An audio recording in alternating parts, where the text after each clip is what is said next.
Good afternoon. Today we are going to see about data collection methods in nursing research.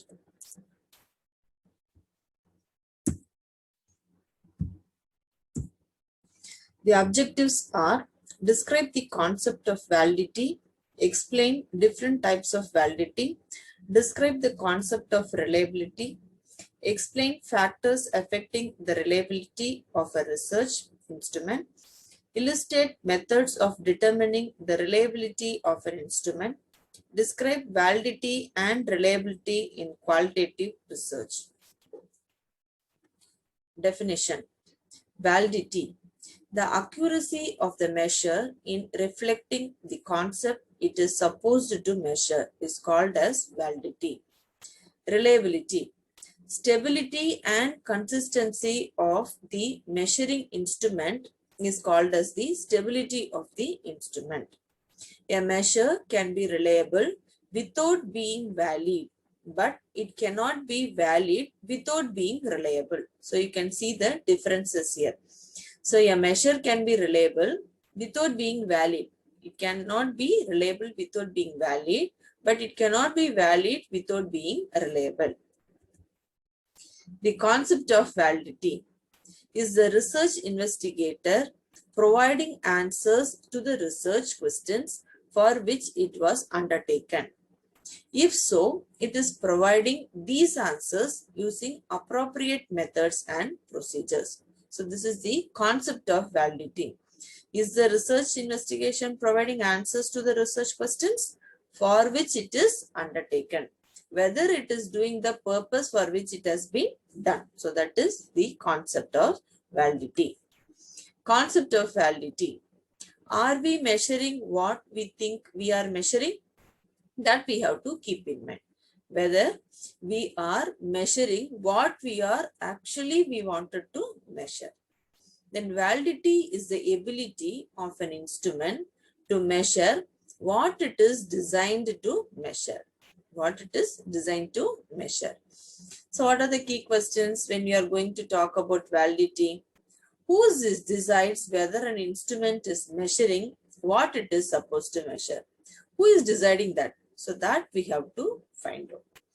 How can it be estimated or established that an instrument is measuring what it is supposed to measure? How can it be established that an instrument is measuring what it is supposed to measure? So these are the questions we ask while we are talking about the concept of validity. What are the types of validity in quantitative research? We will see what are the types of validity. We have phase validity, content validity, construct validity, concurrent validity, and predictive validity. So these are the types of validity what we see in quantitative research. First, we'll talk about what is phase validity.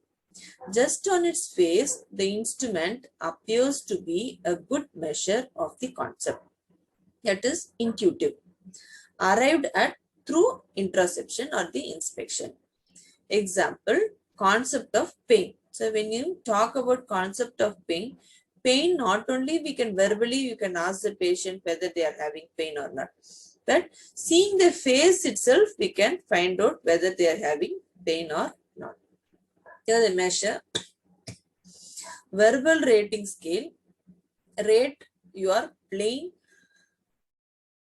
from 1 to 10. Phase validity is sometimes considered a subtype of content validity. Next, the question is there any time when phase validity is not desirable? That you have to find out. So just on its face, the instrument appears to be good measure on the concept. Intuitive, arrived at through inspection. So what is the concept here? For example, if you are taking pain scale, so we can verbally measure pain scale, but also we have to see the face, how the face is, and with the facial expression also we can make it. That is face validity.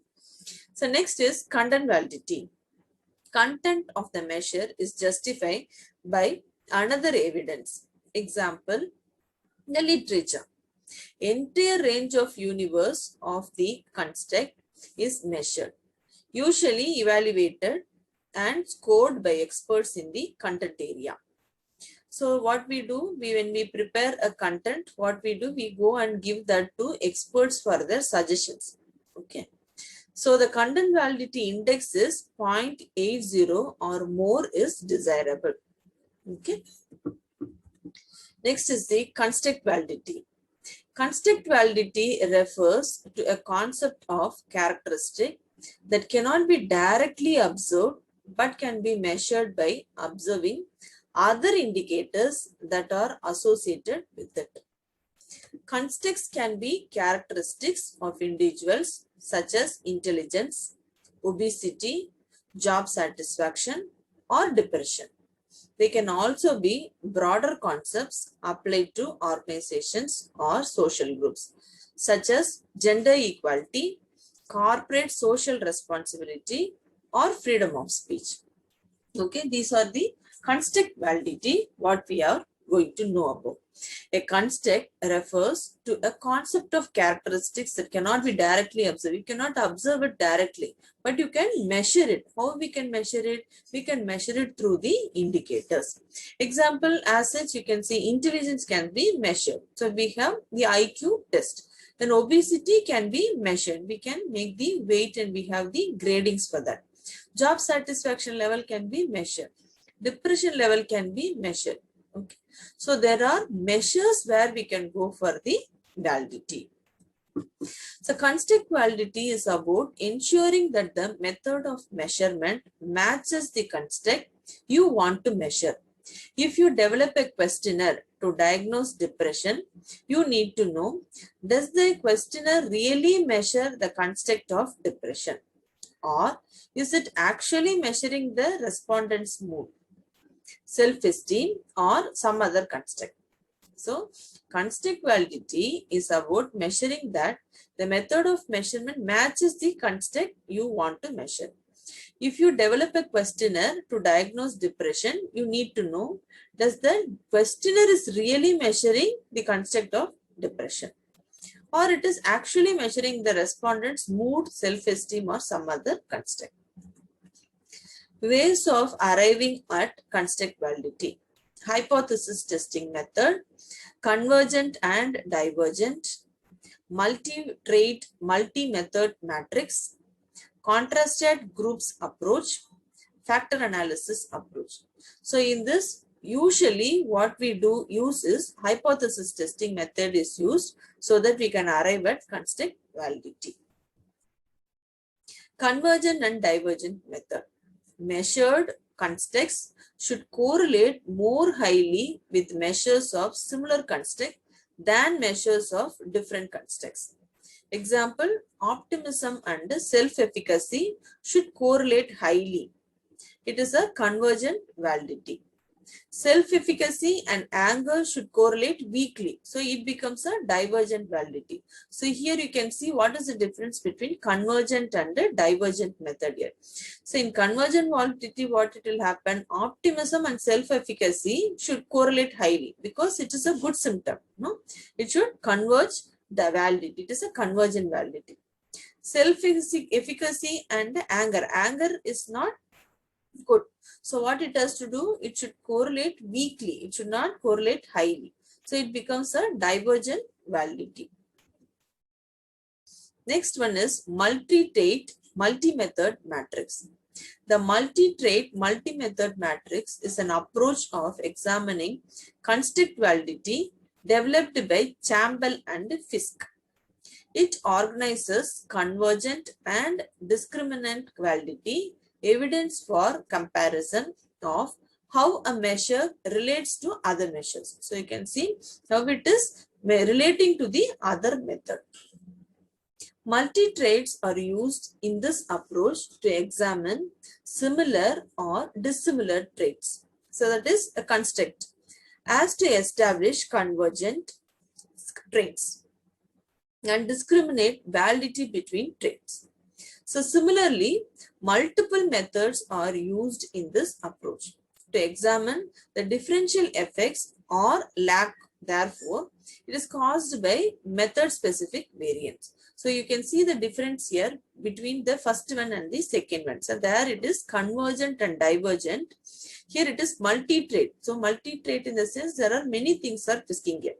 So the approach is actually developed by Campbell and Whisky. So what he is telling is the convergent and discriminant validity evidence for comparison and how a measure relates to other measures. Then multiple traits are used in this approach to examine similar or dissimilar traits as to establish convergent and discriminant validity between the traits. Next one is contrasted groups approach or known group method. It is a typical method to support construct validity and is provided when a test can discriminate between a group of individuals known to have a particular trait and a group who do not have the trait. So you can see the difference here. So it's a method to support the construct validity and is provided when a test can discriminate between a group of individuals known to have a particular trait and a group who do not have that trait. So the known group methods will evaluate the test ability to discriminate between the groups based on the groups, demonstrating different mean scores for the test. For example, if you take a group of individuals known to they are not depressed, okay, so they should have a lower score on a depression scale. Then the group to be known as depressed. Okay. Next is criterion related validity. So the ability of a measure to measure a criterion. Okay. So for what purpose you are going to measure as a researcher? Usually the researcher will set the criteria. So usually which is set by the researcher. If the criterion set for professionalism in nursing is belonging to nursing organizations and reading nursing journals, then it could not be just count memberships and subscriptions to come up with the professionalism score. Also, it is referred to as instrumental validity. It states that the criteria should be clearly defined by the researcher in advance. So concurrent and predictive validity are often listed as forms of criterion related validity. So the criterion related validity means the criteria will be set by the researcher for what they have, he or she wanted to do the research. So that is the criterion validity here. If the criterion set by the professionalism in nursing is belonging to nursing organization and reading nursing journals, then could not be just count membership and subscriptions to come up with the professionalism score. So it is also referred as instrumental validity.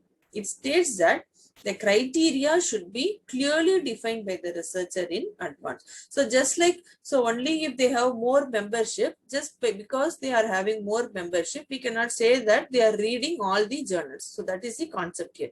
So the concept is it must be said by the researcher if the person who is in the nursing field is a professional in nursing. Now, what they have to do, if they are having more membership and subscriptions for a journal, it doesn't mean that they are reading all the journals. So it means that only when the researcher has advanced knowledge, only then we come to know that really they are reading more journals. Concurrent and predictive validity are often listed as forms of criterion related validity. So under criterion related validity, you can say that concurrent predictive validity, usually it will form the criterion related validity. Next is concurrent validity. Concurrent validity is a statistical method using correlation rather than a logical method. Examinees who are known to be either masters or non-masters of the content measured by the test or identified before the test is administered. Once the tests have been scored, the relationship between the examinees' status as either masters or non-masters and their performance. So that is if you see pass or fail percentage. How we estimate it? Only by keeping a test. When you keep a test and the student writes the test, and if the student is passing, the set of marks, then we say the student is passed. If they are failing, then we say the student is failing. So this type of validity provides evidence that the test is classifying examinees correctly.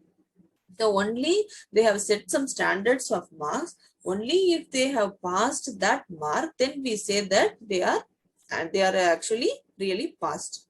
So the stronger the correlation is, the greater the concurrent validity of the test is.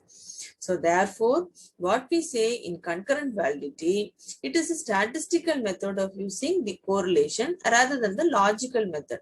So logically we cannot say. So already we said we have set example as a pass marks we have. So same way, the examinees who are known to be either masters, so they may be the master of the content and they may not know the master of the content, that even then if the tests are identified before the test is administered. So once the score is coming, so by the performance itself, we can find out whether if they are passed or failed.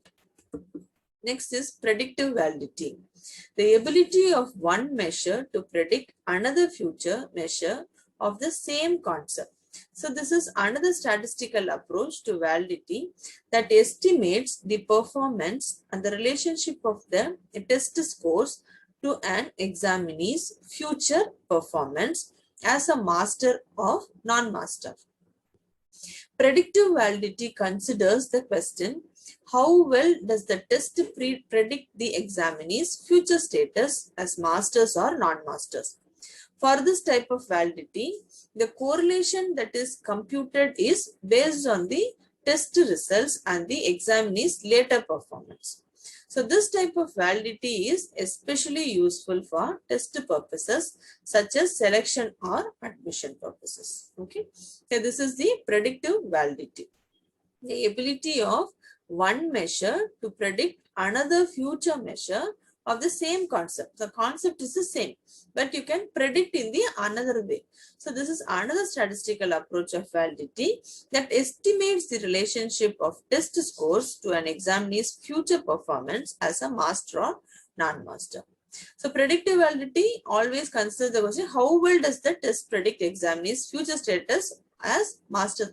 Whether after doing this, whether they are having master in the subject or they are non-masters. Okay. Next is internal validity.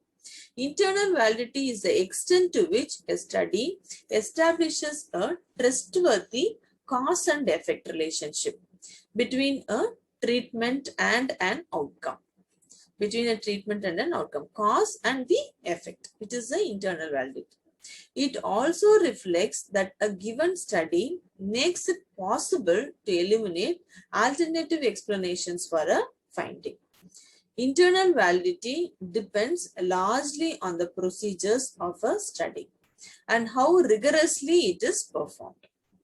So when you see internal validity, you have to find out what is the cause and effect relationship between a treatment and an outcome.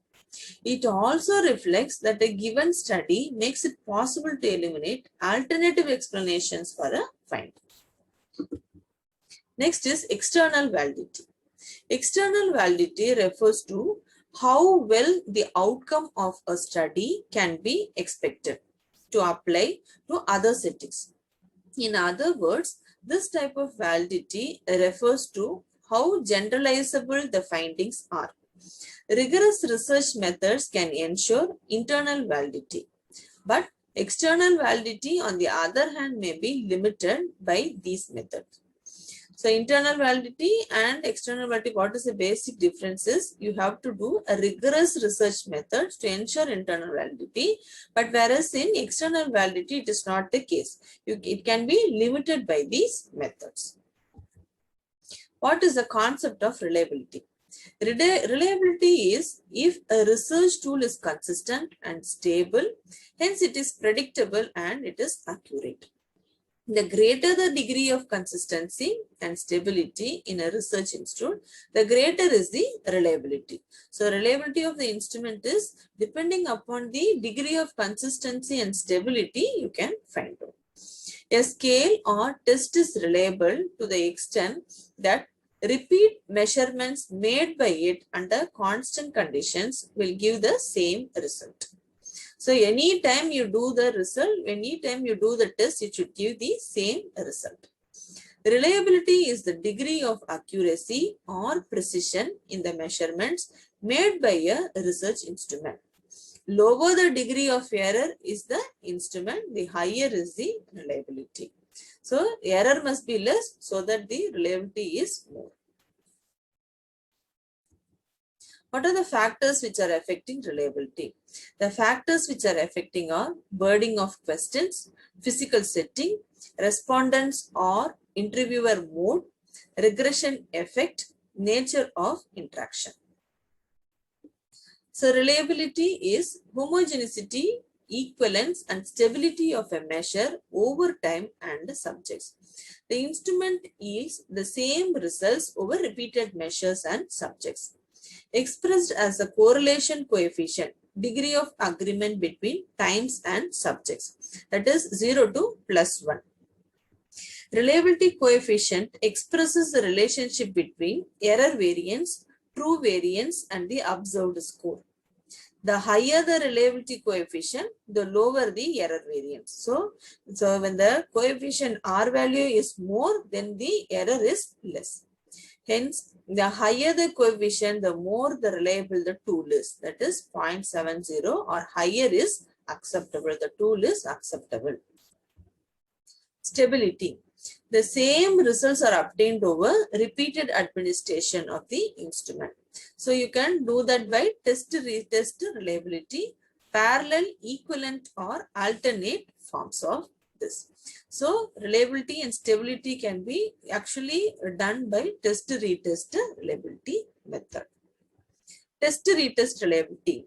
The administration of the same instrument to the same subjects 2 or more times under similar conditions, not before and after the treatment. Scores are correlated and expressed as a Pearson R value we are going to find out. That is why we are testing the test retest method. By using test retest method, we can go for the reliability of the instrument. Parallel or alternative form reliability. Parallel or alternative forms of a test are administered to the same individuals and scores are correlated. This is desirable when the researcher believes that repeated administration will result in test wiseness. So example, what you can say, I am able to tell my partner how I feel. It's a sample. My partner tries to understand my feelings. Pearson's correlation can be used to estimate the theoretical reliability coefficient between these two parallel tests. Homogeneity. Homogeneity is what? Internal consistency of the instrument. Item total correlation, split half reliability, Cronbach alpha formula can be used. Then Kudder-Richards coefficient can also be used. Then item to total correlations. Each item of an instrument is correlated to total score, and item with low correlation may be deleted. Highest and lowest correlations are usually reported. Only important if you desire homogeneity of the instrument. Split of reliability, items are divided into two halves and you have to compare it. Odd, even items are 1 to 50 and 51 to 100 are two ways to split items. Only important when homogeneity and internal consistency is desirable. Cronbach alpha is also done. The average of all possible split alpha reliabilities for a set of items can be used. By convention, a lenient cutoff of 0.60 is common in exploratory research. For the adequate scale, it is at least around 0.7, and many researchers require cutoff of 0.80 for a good scale. In Cronbach alpha test is Likert scale or linear graphic response format, compares the consistency of response of all the items on the scale, and it may be a computer may be needed for each sample. Rudolph-Richards coefficient test. So it is estimated to homogeneity when items have a dichotomous responses like yes or no questions, you can use it. It should be computed for a test on an initial reliability testing and computed for the actual sample. Based on the consistency of responses to all of the items of a single form of test can be used. Equivalence, consistency of agreement of observers using the same measure or among alternate forms of a tool, parallel or alternate forms, so that can be used. Or inter-rater reliability test can also be used. Inter-rater reliability is used with observational data. Concordance between two or more observer scores of the same event or phenomena can be used. Then this is ideal research instrument. You can see how the reliability and validity goes. So reliable, but it is not valuable. If you see the first diagram, in second diagram, it is low valid and it is low reliability. Then in the third diagram, it is not reliable and not valid. And in this last diagram, you can see it is at the center point. So it is both reliable and valid. So validity and reliability in quantitative research must be done for the credibility, transferability, dependability, and conformability. The credibility and trustworthiness is always involves establishing the results of research are credible. So here, in reality, if you see the participants and readers are only ones who are just reasonably, they will judge the credibility of the results. Transferability refers to the degree in which the researcher can be transferred to other contexts. So this section is defined by readers of the researchers. So it is essential that original researcher supplies a high detailed description of the situation and methods. Again, dependability, it will ensure the research findings be consistent and could be repeated. That is dependability. It also enables the researcher to understand the methods and also the effectiveness. Conformability shows how the research findings are supported by the data is collected.